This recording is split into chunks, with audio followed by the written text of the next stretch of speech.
Hi everyone.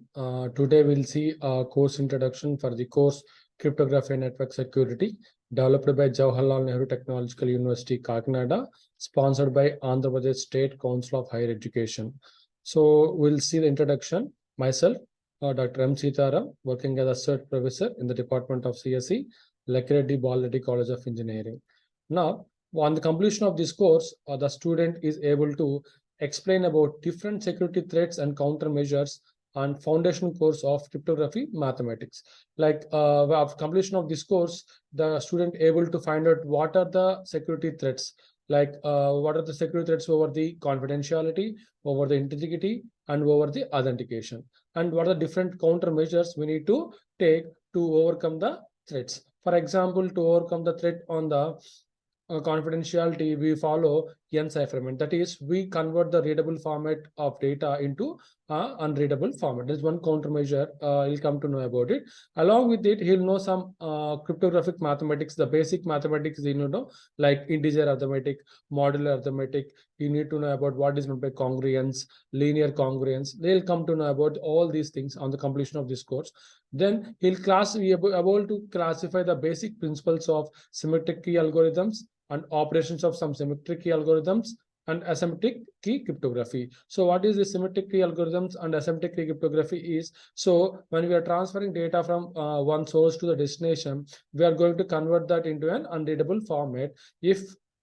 And then at the receiver side, what they'll do is they'll convert this unreadable format into readable format. So if they use the same key for converting readable format data into unreadable format and vice versa, then we call those type of algorithms as symmetric key algorithms. If you are using two different keys, that is at the center side, if you are using one key for converting the readable data into unreadable data, then at the receiver side, we are using another key for converting the unreadable data into readable data, then we call those type of cryptographic algorithms as asymmetric key cryptography. So at this point of time, after completion of this course, the student able to know what are the different key symmetric algorithms and what are different asymmetric key algorithms, and he is able to know what are the basic principles that we need to apply in the symmetric key algorithms.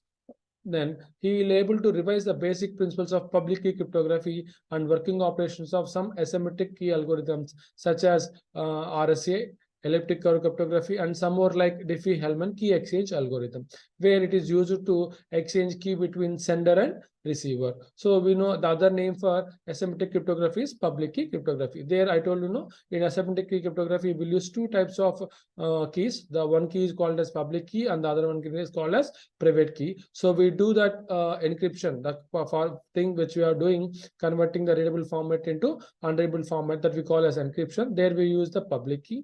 The other one where we are converting the unreadable format into readable format, that we call it as decryption. There we'll use the private. There we'll use the private key. And we'll see about Diffie-Hellman, how we are going to exchange these keys between the sender and receiver. Then he is able to design applications of hash algorithms and digital signatures and key management techniques. So what is about of these hash algorithms will help us to generate the message digest, where we are going to send that message digest to know that it provides these hash algorithms allows to provide integrity.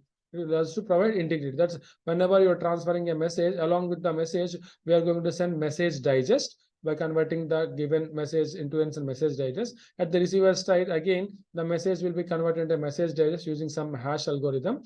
Now, whatever the message digest received at the receiver side will compare with the message digest generated at the receiver side. If both are same, then the receiver will come to know that he received the message as it is, that is sent by the sender. So it is and provides some integrity. Coming to digital signature, it is like provides some countermeasure for providing the authentication.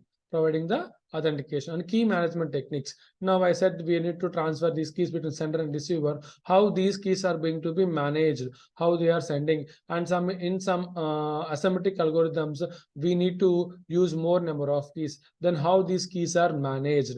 In some symmetric algorithms like DES, there we need to use in sub key of size 48 and main key of size 56. There how we are generating these 48 keys, like that we need to manage these keys, that the students able to find out them. And finally, at the at least final stage, the student is about to determine the knowledge of application layer transport layer and network layer security protocols such as PGP, Pretty Good Privacy, MIME, multi-purpose internet mail extension, secure, S in the sense, secure MIME, and then SSL, secure socket layer, TSL, transport layer security, and IPsec. And again, in IPsec, they will know about authentication header and encapsulation security payload. Like this, you'll know about everything at different level. For example, at the transport layer, how we are going to provide the security. By using the TSL, we are going to provide the security. At the network layer, how we are going to provide the security. By using the IP security, internet protocol security, we are going to provide the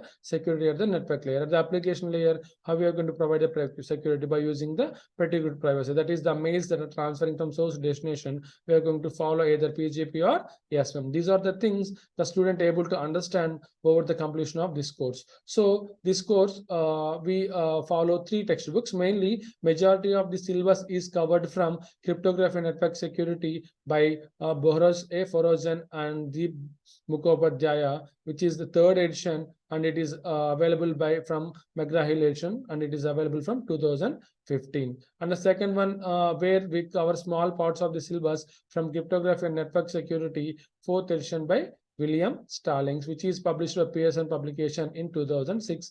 A little part of the syllabus is covered by everyday cryptography, that is the advanced topic, 1st edition, Keith M. Martin, which is published by Oxford 2016. To have a reference for small topics which are discussed in the syllabus, we cover that by using network security and cryptography 1st edition by Bernard Menezes, Science Learning 1 2015. So these are the main introduction to the course. So we from the next class, we'll see about the each topic in the first unit.